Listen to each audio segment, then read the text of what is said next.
Alright, another economics video. Last one. And then any further ones will go back to the economics channel. Sorry. Alright, so, Modern Mystic made another really long video where he didn't say much. Just said, I'm right, and everybody else is wrong, and blah, blah, blah, blah, blah. And, just thought it was rather cheeky, or whatever the right word is for it in European slang. Well, anyway, so, I'd been doing some research, reading some of these crappy Fed documents, and they're all contradicting each other. The public statements versus the, private, not private, but the, research type documents written for economics assholes and whatnot. And, it's all this convoluted rationale of why there's all these why all these reserves have been, piled up. And they use little, gimmicky crap like, okay, well, they're now, because they're paid interest on the reserves and it's the same amount as the interest they would have to pay for a loan, so they reduce the loan interest to the same amount as the reserve interest, so now they can borrow money for free, essentially. I don't know. Does that make any sense, Dave? No, it doesn't make any sense. It just sounds like a pile of crap. So anyway, alright, so I commented on the Modern Mystics video with some of the stuff I had found out. Okay, so I just said, changes in regulations have caused excess reserves. Okay, 1, banks no longer hold accounts, big accounts with each other, and the money that was in those accounts is now in the Fed. So, he says in his video how, banks would, they would have accounts with each other, and they would, when they're going to be short money, to balance their books for the day, they could just, electronically say, take 500,000 out of XYZ account with the other bank, and it pops into their account, and they're flush. Yeah, so they held a lot of money with each other. And so part of the re-regulation when they crashed was, yeah, let's stop doing that. Okay, let's stop this hanky-panky crap between the banks, and let's put it all in one place where you do all this balancing of your account crap. And so they basically took all the crap that was going on between banks and took it to the Fed. So that would account to some of it, but it's, it's small. But they want to make it sound like it's a big percentage, but it's a small percentage. But it doesn't matter. Alright, anyway. Under the old system, most of the reserves were not in the Fed account, but in accounts with other banks. So the argument would be they had equity in other accounts, and that equity counted against their liabilities, so their reserves were lower because their liabilities were lower because they had money in deposit accounts. Seems rational, right? You don't think of banks having deposit accounts, but they do, and because the banks had deposit accounts, they could use that money to offset their liabilities and therefore lower their reserve requirements with the Fed. Okay, a higher penalty for overdrafts. Banks have a penalty incentive not to ever allow reserves to fall below requirements. So that's basically just saying the Fed also increased the disadvantages to ever being short. So banks have an incentive to have excess reserves just to make sure that in case there's a little run on the bank or something goes wrong for a week or two in some sort of market, that they're not short and they don't have to go borrow the money, because if they have to borrow the money, it's at a premium now. And so they don't want to do that. So that's two of the reasons. There's, I think, tax reasons, and I think, as I'll explain, that it's all a big lie, and this really just has to do with buying the junk and the agreements the Fed has made with the banks when it came to exchanging junk for repayment of loans.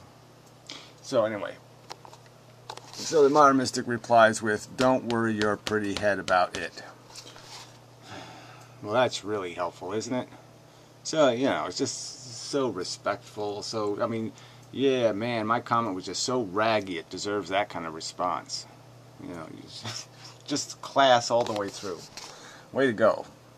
Anyway, alright, so I reply, 3 trillion in liquidity just sitting anywhere should turn even an ugly head to the what is it up to worry position. Yeah, I think that's kind of a clever reply. Yeah, I mean, there's $3 trillion just sitting in an account somewhere where theoretically the people could just take the money out of the account anytime they want. Just say, hey Fed, send me my cash you owe me. And why aren't they doing that?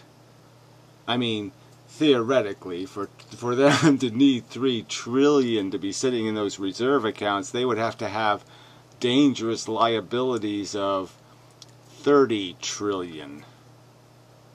Is that what we're supposed to believe? Is that they have $30 trillion in you know, assets they don't think are going to be recoverable in terms of being neutral on their balance sheet? Anyway, so he replies, it'll be just fine. Honestly, dear, if you understood it, you wouldn't worry yourself so. Some more patronizing, insulting rhetoric from a guy who's made 2 hours worth of videos that I don't think 1, 2, 3, 4 people out of 100 could really follow. That made that much sense to them. Okay. So anyway, I said, Beardy Man, last one. Alright, smartass. We'll see what happens when the banks cash out. And we actually have to pay real cash for the junk securities we took off the bank's books in exchange for the IOU reserve liquidity. So what I have, I've had one of those eureka things where I finally do see what the hell went on, and so I have a theory. Okay, maybe it's wrong, but it looks solid to me. So anyway, this chart bugged me. I remember 2 years ago looking at this fucking chart and I'm saying, what the fuck does this mean? Alright, so this is the Fed's asset liability chart. Alright, and so this is from like 2009, so it's pretty old, so it's gotten worse since then. These lines have gotten even more out that way. So here's your middle line, right? Okay, this is the cash in circulation, and it was balanced against the reserves that were held, you know, by the banks, you know, in reserve accounts. All right, sort of. They don't. It's not really a balance. A balance against. Well, it doesn't matter. Okay, just presume there was a semi-balance. Obviously, there seems to be a balance between this bar and this bar, and so this was the money in circulation. The money the Fed had put out in cash to banks. All right, this section is the reserve stuff now. So this is where reserves went. So reserves were just this little tiny little green line here, just barely visible. All right, that was your reserve accounts in the past. And then obviously this thing happened. And this thing happened when the bank, this is the bailout for the banks, okay? So the bailout was huge. And what happened was the Fed didn't bail the banks out like directly. They bailed them out by putting money in the reserve account. So now the banks didn't have to hold the reserves because the Fed put the money in the reserve account, essentially. And so now the banks had this equity, this liquidity, to borrow on. So they could borrow on the Fed liquidity they had in these reserve accounts, and that's what made the banks solvent. So they could take care of their problems by just using the Federal Reserve promissory reserve account liquidity as collateral for whatever shenanigans they had to do to get themselves solvent. And so here's the real deal, right? This is securities held by, this is outright held securities. So these are the ones the government bought. And essentially what happened was, so these banks borrowed a whole big pile of money from the Fed. The Fed put it in reserve accounts. And then what happened was, is as these banks paid back the money, they paid it back in junk bonds. Okay, so they just gave government ownership of their junk, and that was the exchange, and they just left the reserve numbers where they were. So the government paid in this big pile of money as a loan, and then they converted the loan into a purchase agreement for the junk. Now the purchase agreement for this junk has strings on it. Okay, and those strings say you have to wait a certain number of years because you can sell this junk. We FDIC'd a bunch of shit, you know, insured it.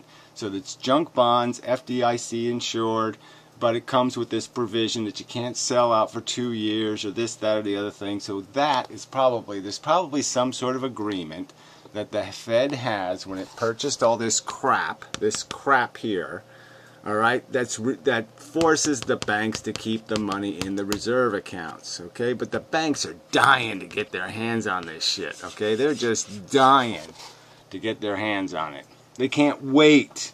They are salivating, saying we got $3 trillion sitting in there. All right, and they want to convert that into cash.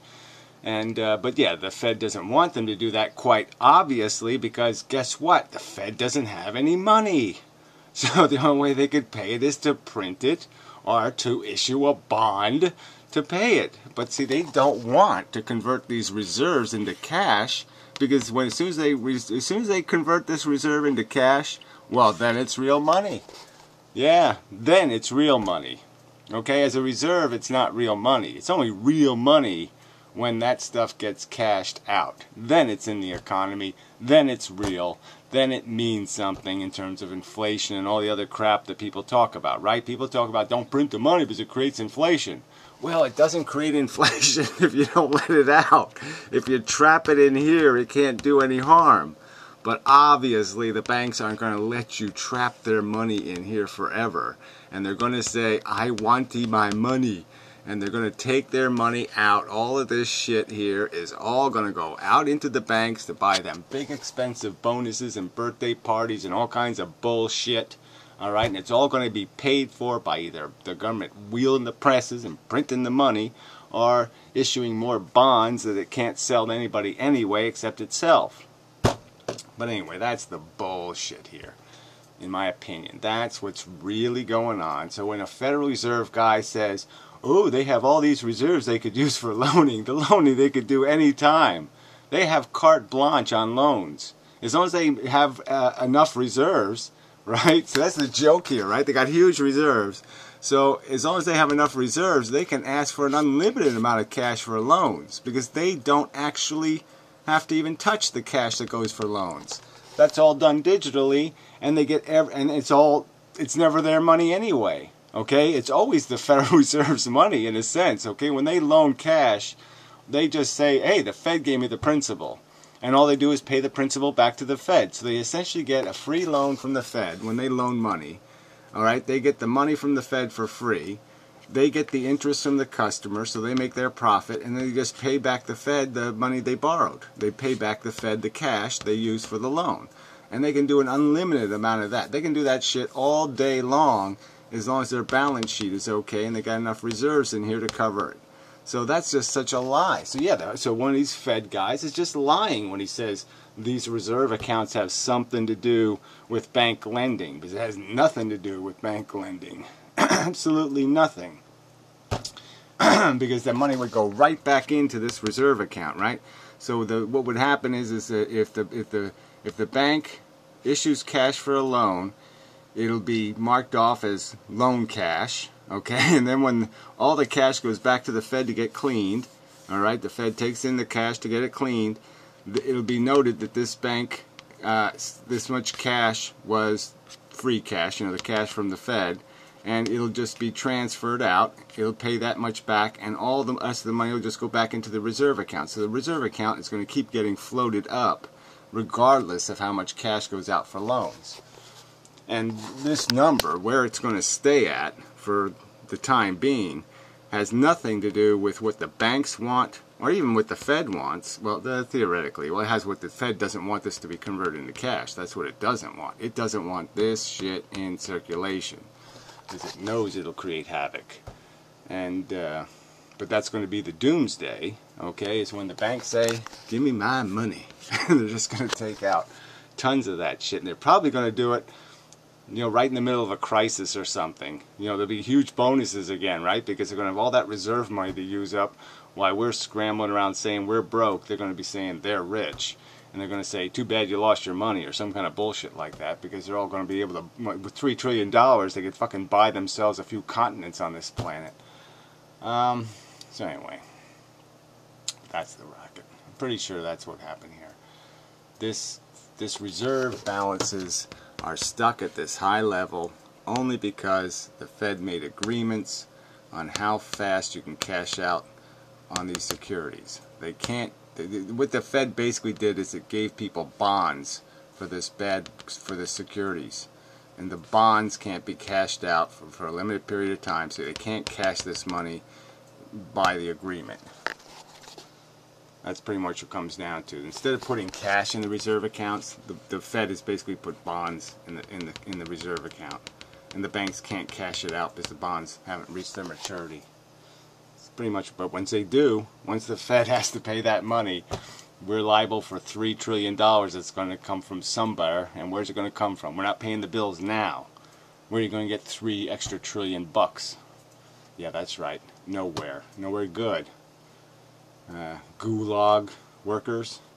Yeah, where are you going to get it?